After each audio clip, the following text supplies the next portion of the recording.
Que a graça do Senhor Jesus possa alcançá-lo, possa tocar a sua vida, possa tocar o seu coração. Que prazer estarmos juntos aqui para mais um tempo de meditação, de reflexão na palavra do Senhor. Seja você que me acompanha pela Rede Super ou me ouve pela Rádio Super, é um prazer muito grande para esse tempo, para juntos nós meditarmos na palavra de Deus. Eu convido você mais uma vez a abrir comigo a sua Bíblia, na primeira carta de Paulo aos Coríntios, capítulo 10, a partir aqui do versículo de número 1, Paulo diz: não quero, irmãos, que vocês ignorem o fato de que todos os nossos antepassados estiveram sobre a nuvem, todos passaram pelo mar.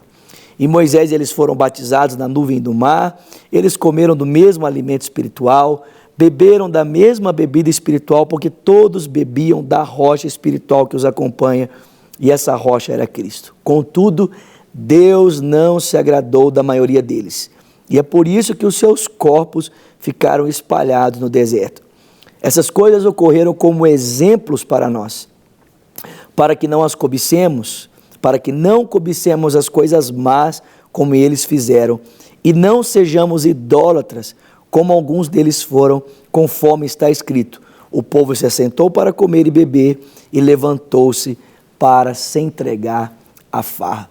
Bom, nós temos falado aqui sobre a caminhada cristã, e Paulo usa o contexto dos Jogos Olímpicos ali, na região de Corinto, na região de Atenas, para dizer para os cristãos que assim como o atleta tudo se disciplina, assim o cristão também deve se disciplinar, respondendo de forma eficaz a graça de Deus que nele atua, para que ele possa então alcançar o prêmio, para que ele possa então alcançar a vocação que a ele foi proposta, que é de tornar-se semelhante a Jesus Cristo. E Paulo vai dizer que o grande problema nosso é de corremos o risco de sermos reprovados, como os israelitas foram reprovados. E de que forma foram reprovados? Em primeiro lugar, foram reprovados porque cobiçaram as coisas más. Você consegue entender isso? Que o texto bíblico vai dizer para mim e para você, ali no Pentateuco, que os israelitas haviam sido libertos da escravidão e estavam comendo a comida que o próprio Deus estava provendo para eles em um deserto, e ainda assim eles tinham saudade da escravidão e da comida de escravos que eles comiam todos os dias. Nós também podemos proceder dessa forma. É verdade que a vida cristã, ela é, assim como os israelitas, experimentada em um contexto árido, num contexto de deserto. Nós ainda estamos no mundo e aqui temos lutas, temos dificuldades, e assim como eles, nós também caminhamos em liberdade, mas em um lugar hostil, em um lugar que nem sempre colabora para a vivência da nossa caminhada. Como os israelitas, que caminhavam com Deus, e aquele lugar muitas vezes não era tão favorável assim à sua caminhada.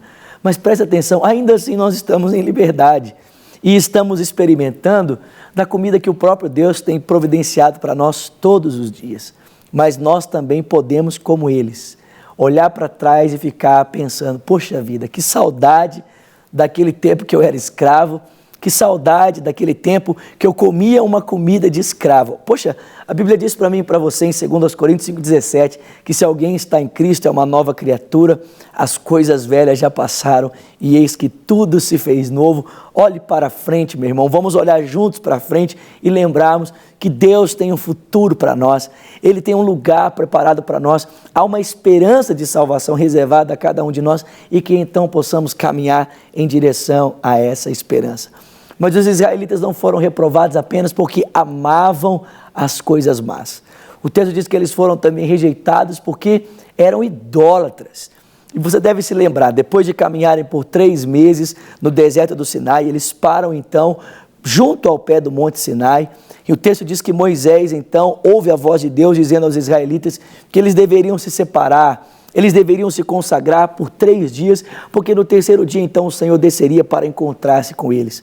O texto diz que diante da visão eles ficam assustados, eles preferem não subir para se relacionar com o Senhor, e Moisés então sobe para ter aquele tempo com Deus de 40 dias.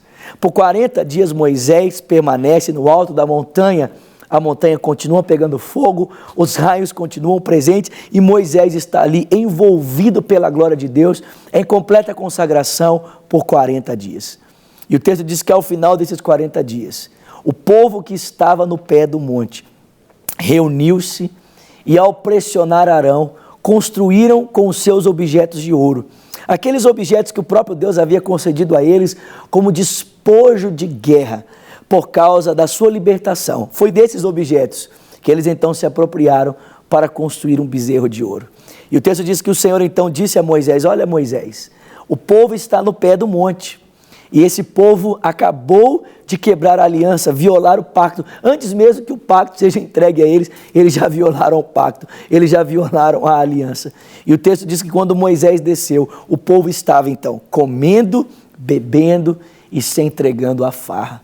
A segunda razão por que os israelitas foram rejeitados, foram reprovados por Deus, é porque eles foram idólatras.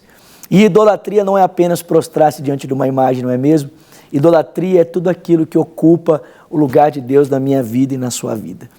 E tudo na nossa vida, infelizmente, pode ocupar o lugar do nosso coração que pertence única e exclusivamente a Deus.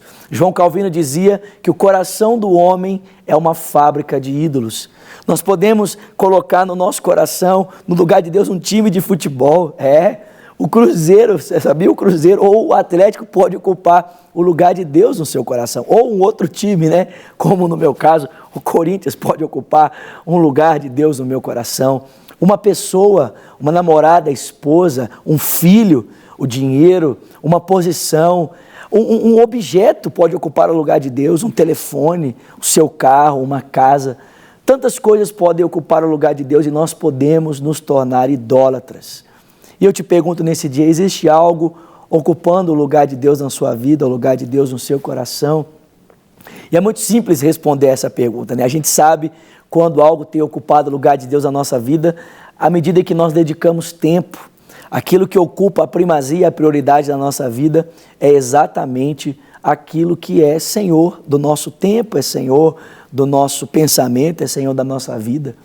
O que tem ocupado a maior parte na sua vida? O que tem ocupado a maior parte do seu pensamento?